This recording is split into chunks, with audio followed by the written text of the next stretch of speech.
Assalamualaikum warahmatullahi wabarakatuh. Kami dari SMK Negeri 2 Kota Bekasi, jurusan Rekayasa Perangkat Lunak. Perkenalkan nama saya Renia Agustin. Perkenalkan nama saya Irwan Malasari. Perkenalkan nama saya Siti Gunasari. Berikut ini kami akan memperkenalkan hasil proyek kami yang bernama Aplikasi Pembayaran SPP Online.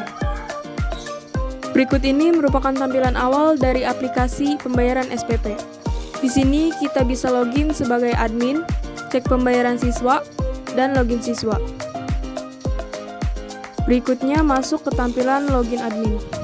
Masukkan email dan password.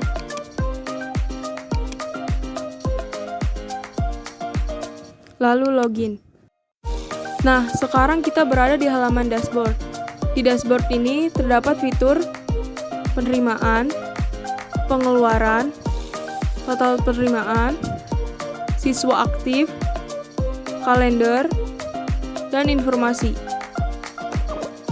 Lanjut ke pembayaran siswa. Masukkan tahun ajaran, masukkan di siswa, lalu cari.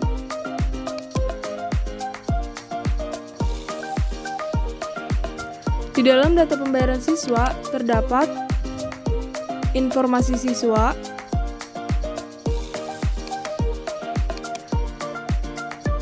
transaksi akhir,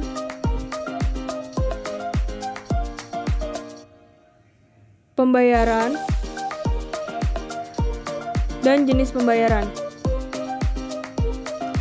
Di dalam jenis pembayaran terbagi menjadi dua, pembayaran bebas dan pembayaran bulanan.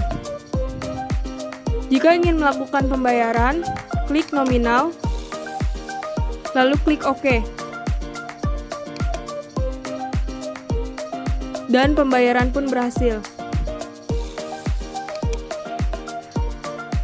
Di sini kita dapat mencetak bukti transaksi pembayaran.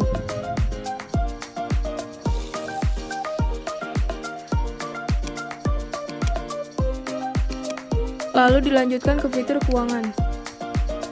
Di fitur ini terdapat pos keuangan dan jenis pembayaran. Masuk ke pos keuangan, berisi data keuangan sebagai contoh pos bayar SPP dan bisa input data baru. Masuk ke jenis pembayaran.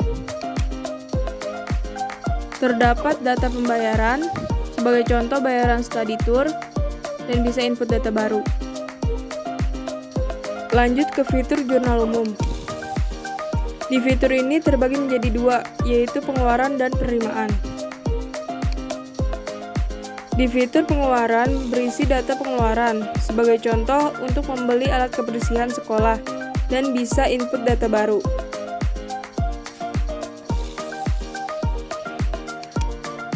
Dan di fitur penerimaan berisi data penerimaan, sebagai contoh mendapat sumbangan pendidikan, dan bisa input data baru. Lanjut ke fitur manajemen data. Di fitur ini terbagi menjadi 4, yaitu tahun ajaran, kelas, program keahlian, dan siswa. Di fitur ini merupakan data tahun ajaran sebagai contoh tahun ajaran lama dan baru, dan bisa input data baru. Fitur kelas.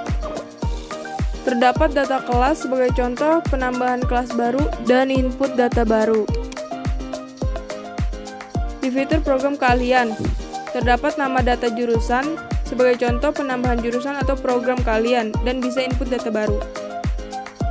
Lanjut ke input siswa. Di fitur siswa, terdapat data siswa sebagai contoh penambahan siswa baru dan bisa input data baru. Lanjut ke fitur laporan. Di fitur ini terbagi menjadi dua, yaitu laporan keuangan dan rekapitulasi.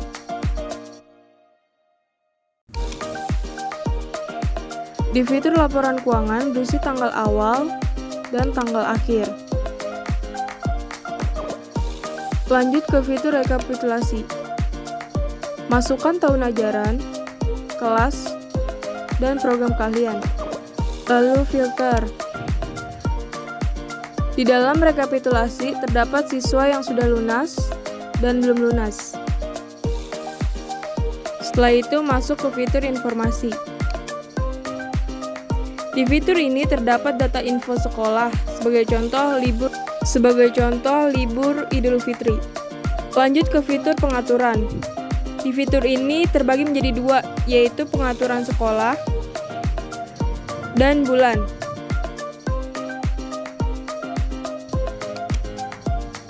Di pengaturan sekolah, berisi tingkat sekolah, nama sekolah, alamat sekolah, nama kecamatan, nama kota atau kabupaten, nomor telepon, dan bisa juga mengubah logo sekolah. Dan di pengaturan bulan terdapat data-data bulan.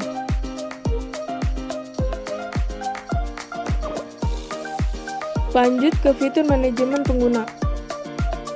Di fitur ini kita bisa membuat data user baru. Lalu klik logout.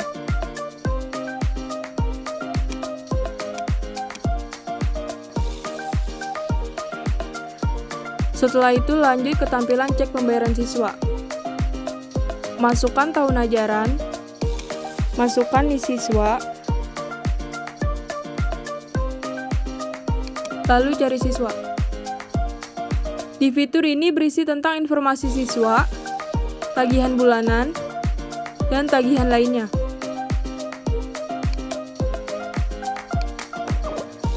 Lalu lanjut ke login siswa. Masukkan NIS dan password.